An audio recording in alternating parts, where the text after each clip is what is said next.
Hello, welcome. So we're going to do an integrated mindfulness meditation practice as we've been doing each week. So as you're ready, coming into a posture that will support you for the practice, support you in being both alert and at ease.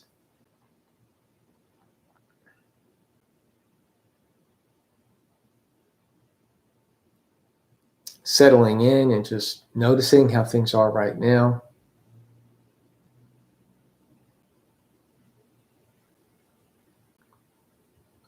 What's it like in the mind, the heart, the body?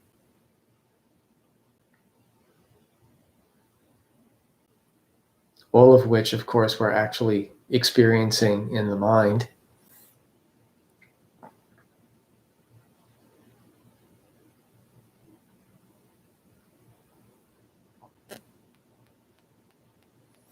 And just taking a moment to let yourself know that it's okay to put aside any other concerns, thoughts about things you need to do or have done.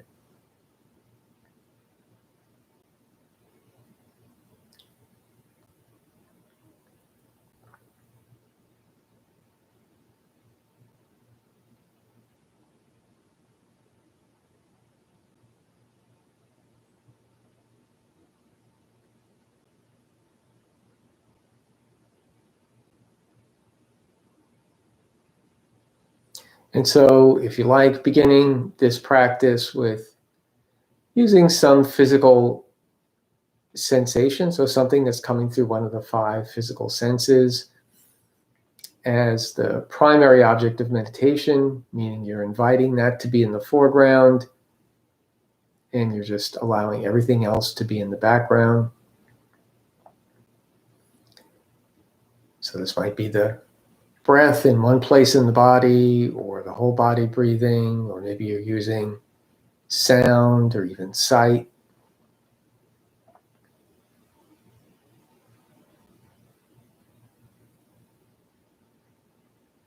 So just beginning by setting that intention to prefer whatever that object is, the breath or something else, to be in the foreground of awareness and being clear with yourself that what it is that should be in the foreground.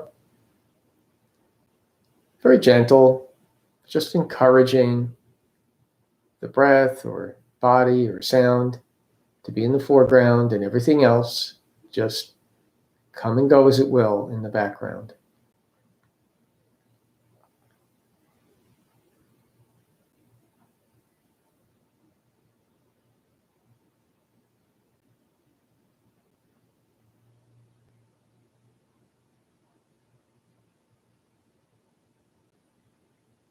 Notice we're inviting the meditation object to be in the foreground rather than a kind of heavy-handed using attention or focus, the me behind my eyes, to be directing the show or enforcing the attention in any way. Just being clear what it is you're inviting into the foreground. Breath, sound, body.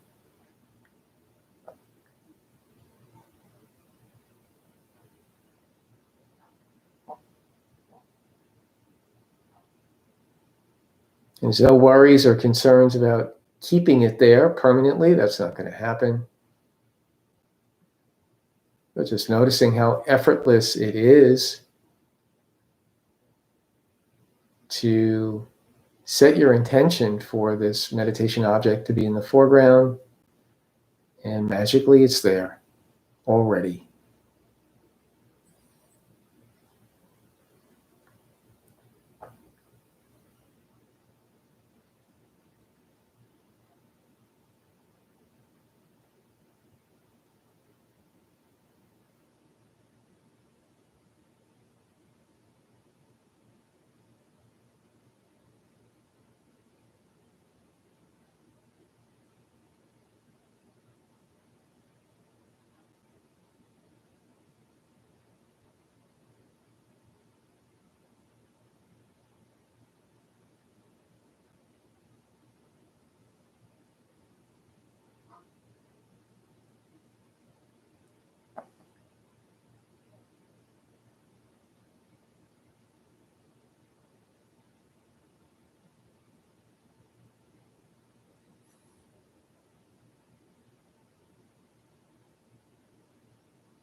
Noticing if the attention has gotten pulled into thinking, and if so, just remembering it's okay to let go of that right now.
So the invitation for the first part of this practice period has been to use one of the 5 physical senses as the object of meditation, whether the sensations of the breath or maybe sound. And so if you like, the invitation now is actually to turn towards everything that isn't the five senses. So it's a little bit more of a kind of turning inwards. Even the breath, even though it's in the body, is a little bit of an outwards orientation for most people. And so then inviting this awareness of just the activity of the mind as a whole. So not individual thoughts or emotions, just the gestalt. So the activity of the mind as a whole, inviting that to be in the foreground of awareness. So it's the activity of the mind that's the object of meditation. So not diving in and judging it or engaging with thoughts or reinforcing or rejecting, really.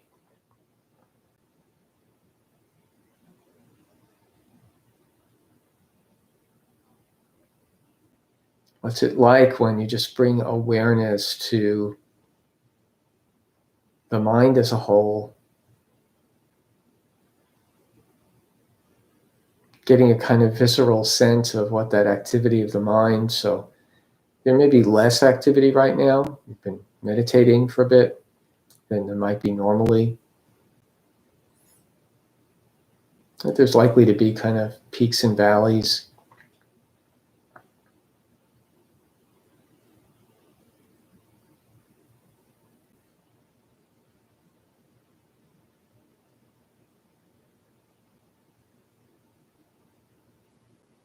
Just a broad sense of awareness of this activity of the mind, creating thoughts, making distinctions, categorizing, planning, judging.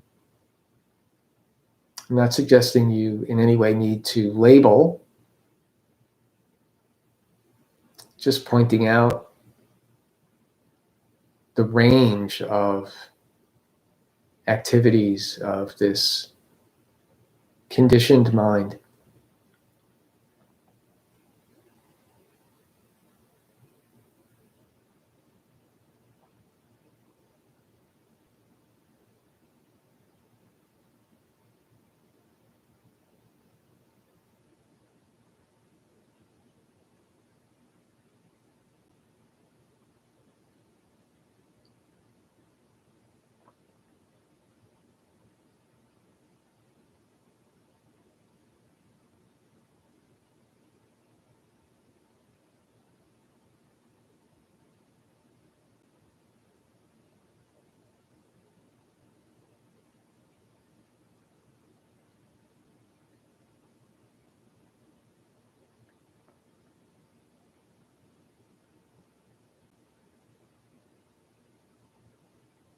And I think it can help to use a kind of a light approach here,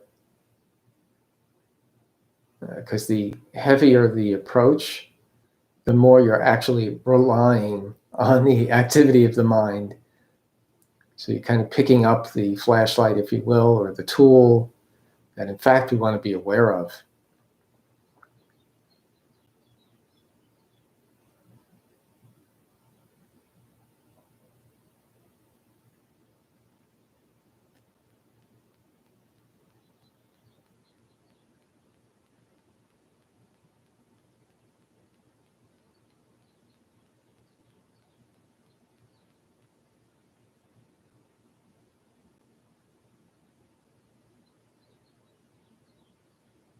So in some ways it's similar if you were to just tune into the ambient level of noise in the room or the temperature in the room, something that's usually kind of subtle,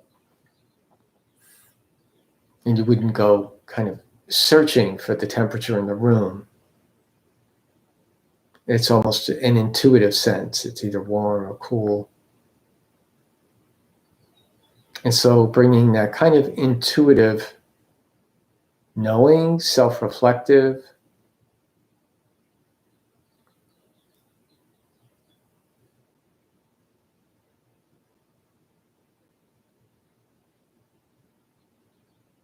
aware of the mind as a whole.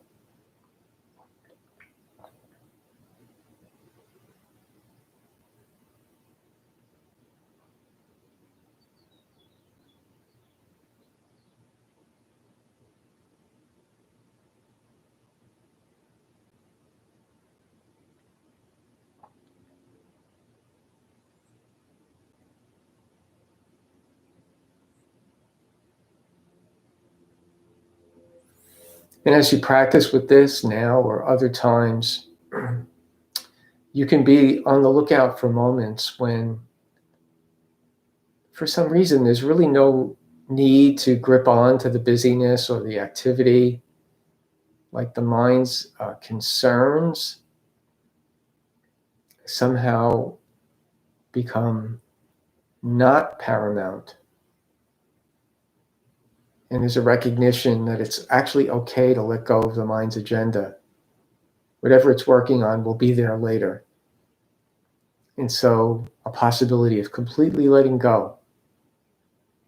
So we need to observe the mind first without judgment.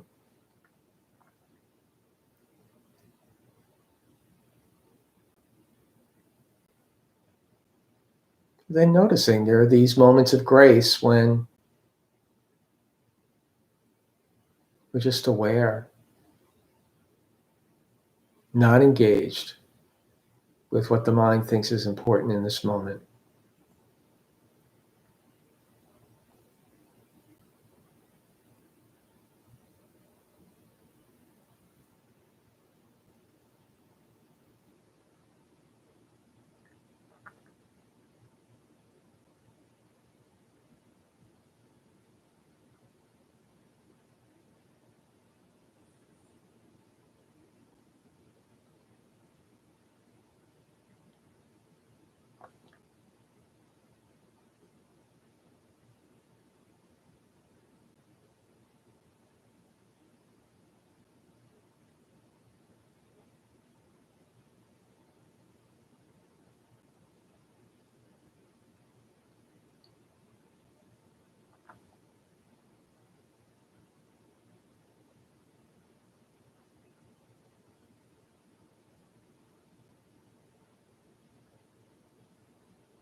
Okay, great.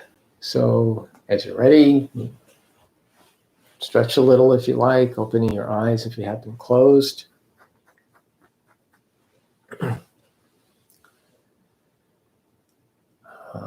So I do have a couple of quotes today that I wanted to use, but before going there, I thought it might be useful to just talk a little bit about this practice.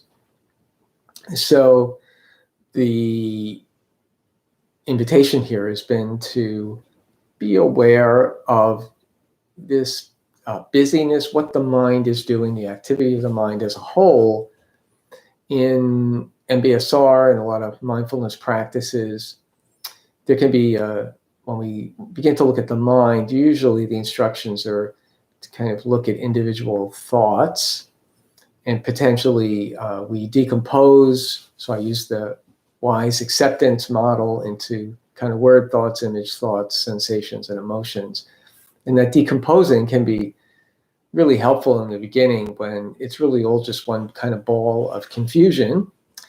And beginning to separate it out, tease it out, we realize, okay, this is actually different stuff the mind is doing.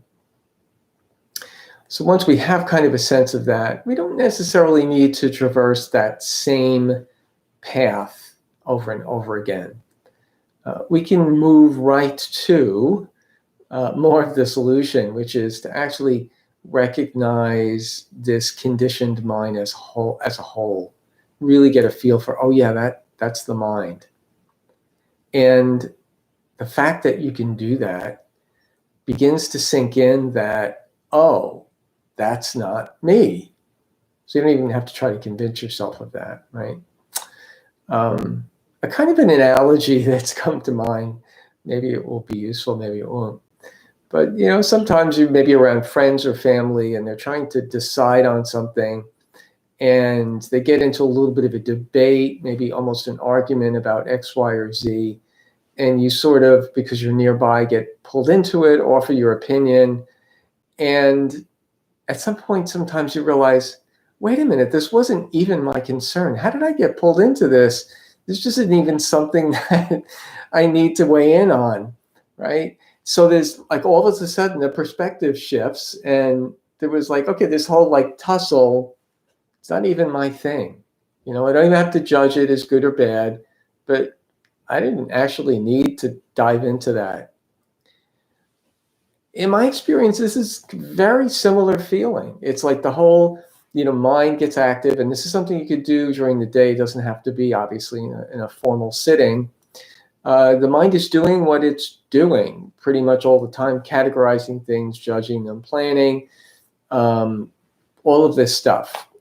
Very little of it, in my experience, do I use, but it's doing it anyway, right? So we can notice that we got pulled into the argument, so to speak, and just sense the whole mind. We're not trying to get rid of it because that's not really going to last anyway.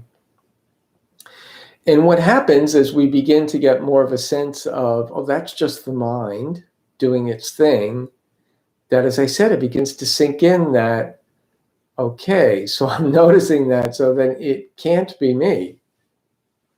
And so we're not using any sort of direct attention to be aware of parts of the mind, just aware of the mind as a whole. And then beyond that is this opportunity to realize when there really is settling into the now, as Eckhart Tolle calls it, Thich Nhat Hanh calls it the present moment. It's a little trickier terminology. I'm often referring to just as awareness, and that the minute we're not, or even the second we're not accidentally embroiled in the debate, whatever our mind is doing, we already are resting and supported in this stillness, peace, love that really is the fabric of awareness. It's right here. Initially can feel very, very subtle because we're not used to it. And so that's the encouragement, would be to periodically notice, especially when maybe something happens that upsets you a little bit, This isn't trying to convince yourself that what the mind's upset about isn't worth being upset about. That's kind of like cognitive behavioral therapy. This is a bigger step. This is just noticing, yep, there's my mind and it's doing its thing. And if I'm really getting that perspective, then the door is open to exit the argument, so to speak, or just notice, that's what's been happening. My mind has been worried or debated about this thing. So a couple of quotes. So here's a quote from Eckhart Tolle. I think this is The Power of Now. When you are present, you can allow the mind to be as it is without getting entangled in it. The mind in itself is not dysfunctional. It is a wonderful tool. Dysfunction sets in when you seek yourself in it and mistake it for who you are. It then becomes the egoic mind and takes over your whole life. So that quote, I think, is talking about exactly what we've been exploring here. And then beyond that, he says in another place in his book, the moment your attention turns to the now, he uses a capital N, you feel a presence, a stillness, a peace. Okay? The moment your attention turns to the now, you feel a presence, a stillness, a peace. Another way might be the moment your attention is released from the activity of the mind, you are the presence, the stillness, the peace. And then from Thich Nhat Hanh, so he says, this present moment must become the most wonderful moment in your life. All you need to transform this present moment into a wonderful one is freedom. All you need to do is to free yourself from your worries and preoccupations about the past, the future, and so on. So with Thich Nhat Hanh, he always writes beautifully, but sometimes taking his things out of context can sound like, what? So he's saying all you need to do is free yourself from worries and preoccupations about the past, future, and so on. So you might say, duh, yeah, how do I do that, right? So it almost, the way that's written, it sounds like he's recommending an active, I need to get rid of my preoccupations and worries. And that isn't what he means, even though it sounds like that a little bit. It really is more what we were just talking about, the recognizing that in fact, the activity of the mind is primarily working on past, future, someplace other than where I am right now, all of that kind of stuff. And that when I recognize that, then that freedom comes. Thich Nhat Hanh, all of his writings kind of present it's almost like a holistic way of being that in fact is very gentle and not a kind of achievement oriented. But some of the quotes can sound that way a little, like the one I just read. But when we are free, kind of reverse it a little, when we are free from those preoccupations, meaning the activity of the mind, then what's there is the most wonderful moment. Okay, I hope that was helpful, and enjoy your practicing.